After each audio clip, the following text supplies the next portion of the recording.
गंगा एक शब्द, एक नदी या एक जल की धारा नहीं, बल्कि भारत की आत्मा है। गंगा ना होती तो भारत कभी अध्यात्म के मार्ग में इतनी उन्नति नहीं कर पाता। गंगा का उद्गम हिमालय से होता है। गंगोत्री को गंगा का उद्गम स्थल माना गया है। गंगोत्री उत्तराखंड राज्य में स्थित एक तीर्थ है।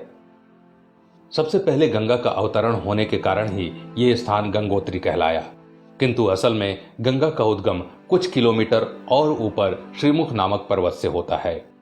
वहां गोमुख के आकार का एक कुंड है जिसमें से गंगा की धारा फूटती है। इस गोमुख कुंड में पानी हिमालय के और भी ऊंचाई वाले स्थानों से आता है। हिमालय से निकलकर यह नदी प्रारंभ में 3 धाराओं में बंटती है: मंदाकिनी, अलकनंदा और भागीरथी। उत्तराखंड के देवप्रयाग में अलकनंदा और भागीरथी का संगम होने का दृश्य बड़ा ही विख्यात है। बाद में ये धारा गंगा के रूप में हिमालय से ऋषिकेश और फिर हरिद्वार के बाद मैदानी इलाकों में प्रवेश करती है। इसके बाद ये नदी उत्तराखंड के बाद उत्तर प्रदेश होते हुए बिहार में पहुंचती है और फिर पश्चिम बंगाल के हुगली पहुंचती है। इसके बाद ब्रह्मपुत्र नदी से मिलकर गंगा समुद्र में समा जाती है। इस स्थान को गंगा सागर कहा जाता है। हिमालय से बंगाल की खाड़ी तक गंगा अपनी यात्रा में चारों तरफ सुख समृद्धि बांटती रहती है। इस यात्रा में गंगा में कई नदियां जुड़ती हैं, जिनमें प्रमुख हैं सरयू, जमुना, सोन, रामगंगा, गोमती, गंडक, कोसी, घुघरी, महानंदा, हुगली, पद्मा, ब्रह्मपुत्र और मेघना। पौराणिक मान्यता के अनुसार गंगा नदी को भागीरथ ने स्वर्ग से धरती पर उतारा था।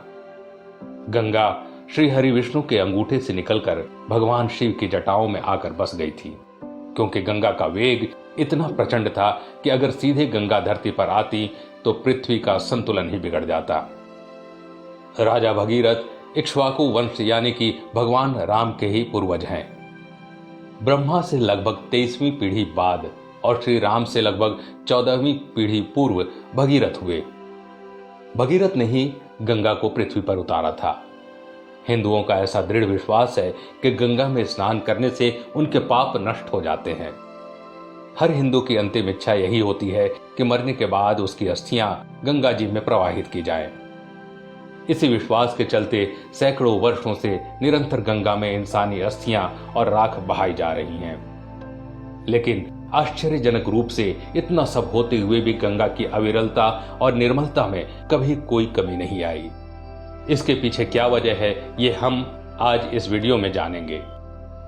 एक कथा के अनुसार एक दिन देवी गंगा श्री हरि से मिलने बैकुंठ धाम गई और उन्हें जाकर बोली, हे प्रभु, मेरे जल में स्नान करने से सभी के पाप नष्ट हो जाते हैं, लेकिन मैं इतने पापों का बोझ कैसे उठाऊंगी?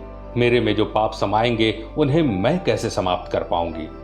इस पर श्री हरि बोले कि गंगा, जब साधु संत और वैष्णव जन आकर आप में स्नान करेंगे तो आपके सभी पाप धुल जाएंगे। वैज्ञानिक जांच से पता चला है कि गंगा जल में पारा अर्थात मरकरी विद्यमान होता है, जिसमें हड्डियों में जमा कैल्शियम और फास्फोरस पानी में घुल जाता है। ये तत्व गंगा जल को साफ करते हैं, जबकि बची हुई हड्डियां गंगा में निवास करने वाली जलीय जंतुओं के लिए एक पौष्टिक आहार है। वैज्ञानिक दृष्टि से हड्डियों में गंधक होता है, जो पारे के साथ मिलकर पारद का निर्माण करता है। धार्मिक दृष्टि से पारद शिव का प्रतीक है और गंधक शक्ति का। इस तरह गंगा में अस्थियां बहाए जाने से एक तरफ जहां गंगा के पानी की गुणवत्ता बढ़ती है, तो दूसरी तरफ जलीय जंतुओं को भोजन भी प्राप्त होता है। एक बात और जिससे वैज्ञानिक भी हैरान है, वो ये कि गंगा जल कभी खराब क्यों नहीं होता। हरिद्वार और ऋषिकेश जाने वाले श्रद्धालु छोटी छोटी बोतलों में हमेशा से गंगा जल भरकर अपने घर लेकर आते हैं। घर में गंगा जल रखे दशकों बीत जाने के बाद भी ये जल उतना ही निर्मल होता है जितना कि भरते समय था। दुनिया की और किसी नदी या फिर आरओ का पानी भी इतने दिन तक स्वच्छ कभी नहीं रह सकता। वैज्ञानिकों के पास इसका जवाब यह है कि गंगा के जल में बैक्टीरियोफेज नामक जीवाणु होता है। गंगा जल में मौजूद ये जीवाणु हानिकारक सूक्ष्म जीवों को पानी में जीवित नहीं रहने देते, अर्थात ये ऐसे जीवाणु हैं जो गंदगी और बीमारी फैलाने वाले जीवाणुओं को नष्ट कर देते हैं। इसके कारण ही गंगा का जल कभी नहीं सड़ता है। इसके साथ ही गंगा का प्रवाह इतना तेज होता है कि छोटी मोटी अशुद्धियों को यह प्रवाह वैसे ही साफ कर देता है। एक कहावत भी है कि बहता पानी निर्मला, अर्थात बहता हुआ जल हमेशा स्वच्छ रहता है। गंगा जल की पवित्रता का आध्यात्मिक पक्ष ये है कि गंगा के पावन तटों पर बैठकर हजारों सालों से योगी, तपस्वी और सन्यासी अपनी साधना में लगे हुए हैं। इन महात्माओं के तपोबल से भी गंगा किनारे का वातावरण शुद्ध हो गया है। गंगा जल के कभी खराब न होने के पीछे एक वजह यह भी है कि गंगा का उद्गम हिमालय के अत्यंत दुर्गम स्थलों से हुआ है। हिमालय का यह हिस्सा दैवीय और वनस्पति संपदा से परिपूर्ण है। गंगा के जल में भी इन औषधि और जड़ी बूटियों का कुछ सार सम्मिलित हो जाता है। इस वजह से भी दशकों बीत जाने के बाद भी गंगा का जल उतना ही पवित्र और स्वच्छ बना रहता है। इन्हीं सब कारणों के चलते भारत में गंगा को एक नदी नहीं बल्कि मां का दर्जा दिया गया है। अभी संपूर्ण भारत में लॉकडाउन लगा हुआ है और अभी कुछ दिन पहले युवा वैज्ञानिकों के एक दल ने गंगा के जल का लैब में परीक्षण किया। उस जांच में यह पाया गया कि वर्तमान हालातों में गंगा का जल घरों में लगे आरओ प्यूरिफायर से भी ज्यादा शुद्ध हो गया है। मतलब अगर गंगा को औद्योगिक प्रदूषण से मुक्त कर दिया जाए तो इसका जल पूरी दुनिया में सबसे ज्यादा पवित्र है, इसमें कोई शक नहीं।